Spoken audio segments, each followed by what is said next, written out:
Hey boys and girls, greetings from the Tesla Model S P100D in my dark garage. I'm going to talk about investing in this video, and the reason I'm doing it here from the Tesla is because this car is an investment. This $200,000 car, the Tesla P100D, to me is an investment. And people ask, how in the world is a car which goes down in value over time, how is that an investment? And I'm going to tell you exactly how in this video. And not only that, but I got my gym bag here. I'm on my way to the gym wearing my gym clothes. I'm actually wearing the t-shirt of a client.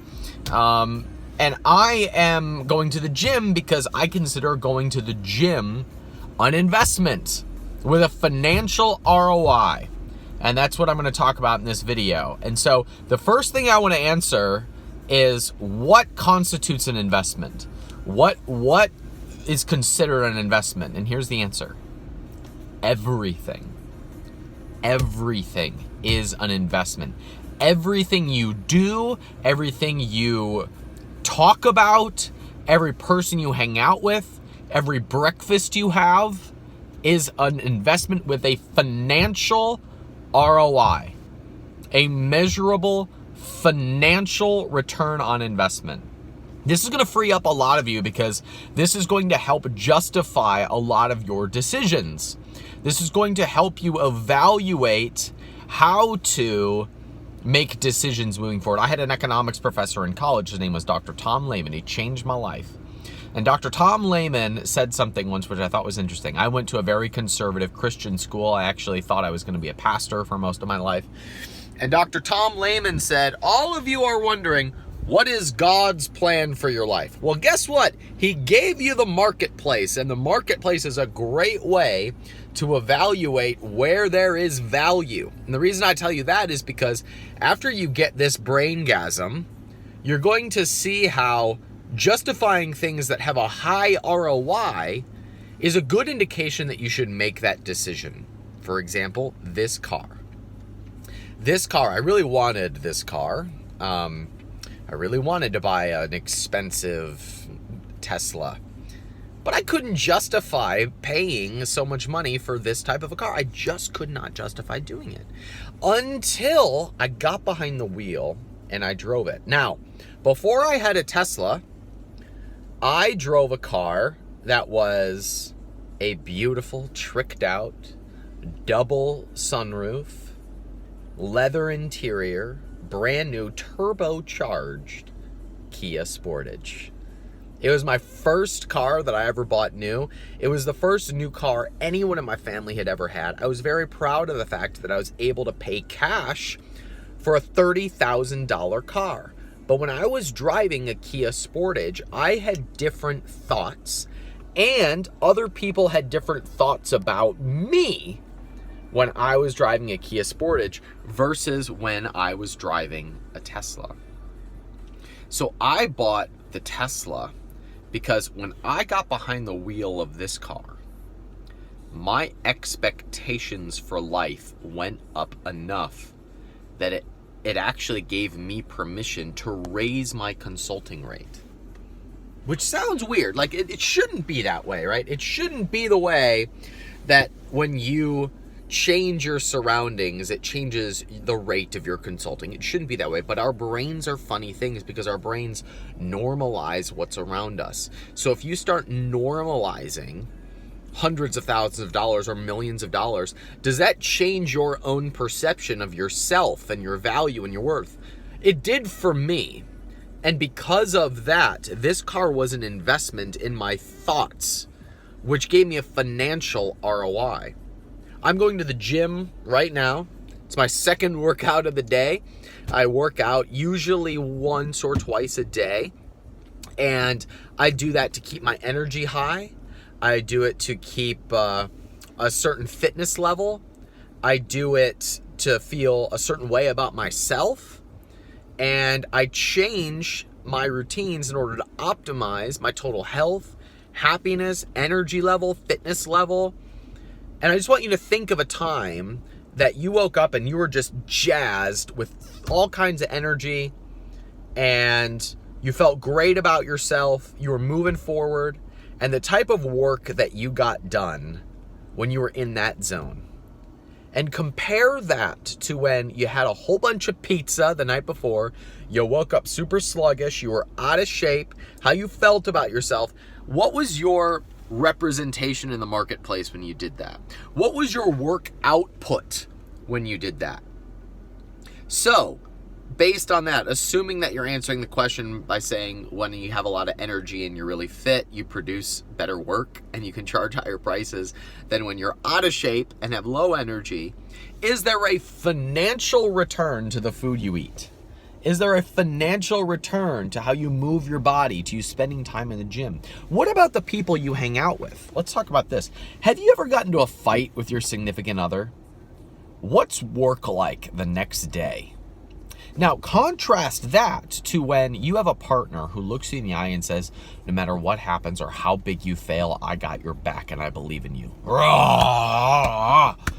That just makes you want to kill it, right? Or women, if your man comes to you and is just completely dialed into you for 30 minutes, does it make it easier for you to feel supported and to support him?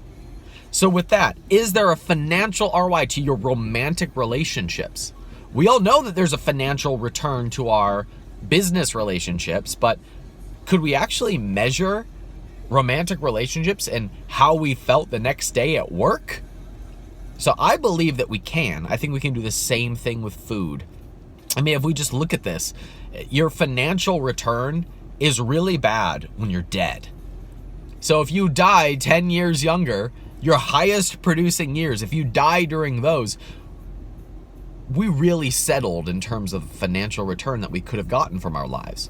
So the food that we eat, the way we move our body, our romantic relationships, our friendships, the things that we do that energize us, there is a financial return to fun. Because if you don't have fun, whether it's at work or it's having a balance outside of work, your output goes down. That's the case for me. And I've had to work really hard to be able to find balance and to find energizing activities that keep me interested and keep me excited. And when I'm in that spot and I'm doing those things, guess what happens? Life and work gets really fun and easy. My output goes up. It's easy for me to make sales. People want to do business with me when I'm in that spot. There's an ROI to happiness and there's an ROI to the grind. And the ROI to the grind is sometimes lower than you might expect. There is a return on investment to everything. Everything is an investment. And sometimes we try to justify our life and our behavior based on the immediate ROI. Well, if I give up these hours of sleep, I'm going to have a better ROI in the short term. We have to weigh that against what is the financial ROI on getting the extra sleep so that we are completely dialed in and we are focused and we're energized and we're happy to do the thing that produces that high ROI. And we have to weigh that constantly. And sometimes we have to make adjustments. Sometimes it's worth giving up that extra hour or two of sleep in order to work on that project. Sometimes it's worth the return on investment to have the drink of wine with the client. Sometimes it's worth the ROI of happiness to eat those pancakes with your family because it makes you happy. And that's the ultimate thing that drives ROI. If we're happy, we're going to produce the most. So that's how I evaluate balance, is what gives me the ROI. For example, just this week, I decided, you know what? I think maybe the constant pursuit of a six-pack is not giving me the ROI that I want, because it's costing me certain experiences with friends that make me really happy. It's making me feel bad about myself. It's requiring me to spend 2 hours in the gym. It's requiring a whole lot more energy that isn't allowing me to be the person that I want to be. And that has a cost to it. So maybe I need to give up that ROI. And before, I was thinking about it in terms of investment of, well, if I'm doing healthy things and eating healthy foods, that is going to make me more energized. But I was finding the opposite. So I had to cut my losses and maybe make some different decisions. I evaluate all things that I do based on what I call the Tribe 5. TRIBE. RIBE.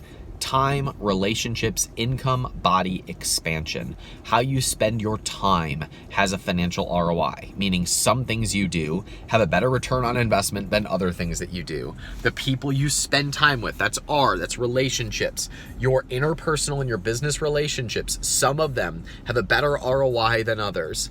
Your income, meaning the things you do to produce income. There are some things you do that produce a high ROI and some things that are a waste of your time.